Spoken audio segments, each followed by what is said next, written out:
Okay, so now let's start generating very simple geometry, okay? The thing that you want to start with to see something in real time in your viewport is a box, okay? We can access the box here on the left.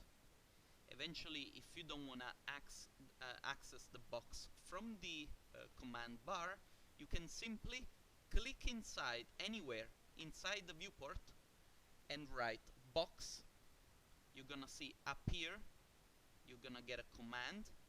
It's the first one, box, and hit enter. And then if you pay attention, this is just like in AutoCAD. If you worked with AutoCAD, you're gonna have the possibility to choose the diagonal, 3-point mode, vertical, center. For now, we don't care about this stuff. We just click inside the viewport and we create a box. So it's 3 clicks and we have created a box. Now, you probably noticed I didn't put any measurements. I didn't put anything like height, depth. We don't worry too much about it. I'm gonna show you later ways to modify this so that you know exactly how big your model is.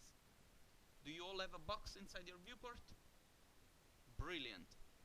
Now, one thing that you want to do, you go down here and you click on gumball. Make sure the gumball and OSNAP are switched on. All the rest should be switched off. So only OSNAP and gumball. Once you have this, you can click with the left mouse button on your geometry. And now you have this tool here which allow you to turn, to move, and to scale. Give it a try.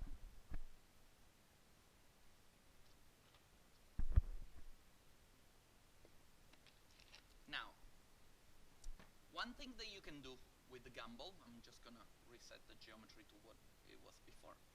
One thing that you can do with the gumball, you can use it in a very precise way. What do I mean by that?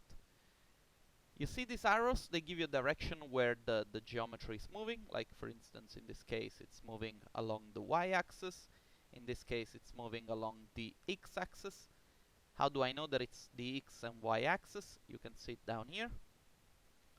The height it's given by the z value, the length by the y value, and the depth by the x value. You see it down here. Yeah. Now, what if I want to move this geometry 10 units to the right? I can simply click once here, 10, enter, and I moved it 10. Now, obviously, my scale was a little bit too small, so in this case, I can do 100, and I moved it 100 units to the right. What if I want to move it back? Click, minus 100. This is simple mathematics, nothing to it. Same thing for up, same thing for the x direction. The same thing works with the rotation.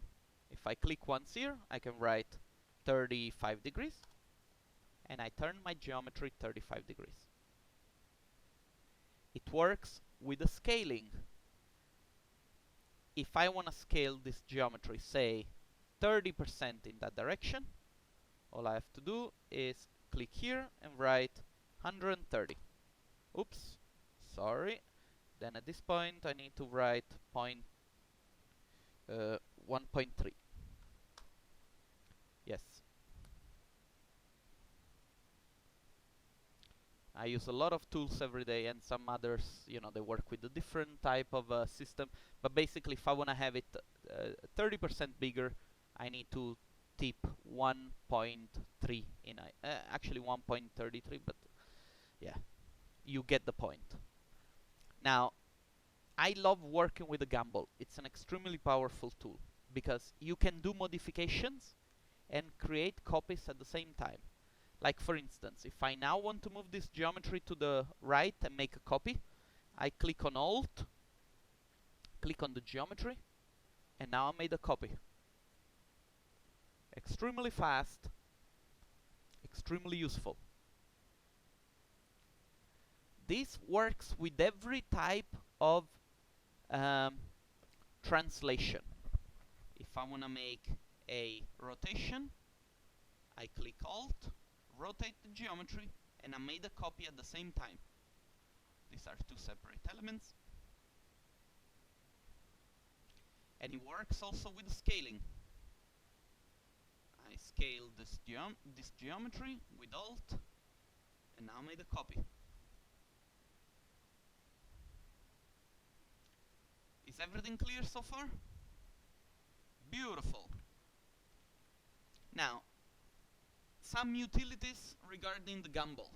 If I want to scale everything at the same time, like for instance, not only in one direction, click on Shift, and everything will be proportional. Shift, on any of the handles, if I click Shift, the scaling will be proportional.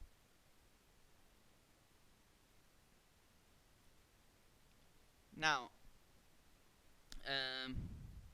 this also works with a copy. So if I click Shift and Alt at the same time, it will make a copy which will be scaled proportionally.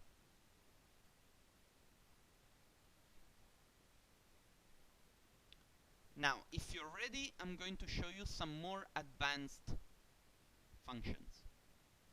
Are you ready? Come on, give me a little bit of enthusiasm. I want to kill myself now. Okay. Okay, so you have the ability in Rhino, even though this is a solid geometry, you have the ability to select parts of the geometry. What do I mean by that? You see, Rhino, if you're working with that, have you worked with any other tool so far? Like, I don't know, 3ds Max, SketchUp? Okay. Okay. Then you know that if I have a geometry and I select a face, I can move it and then the geometry will break. Right? Try to think about it. Does it remind you of anything? Anyway, in Rhino you have the possibility to do that too.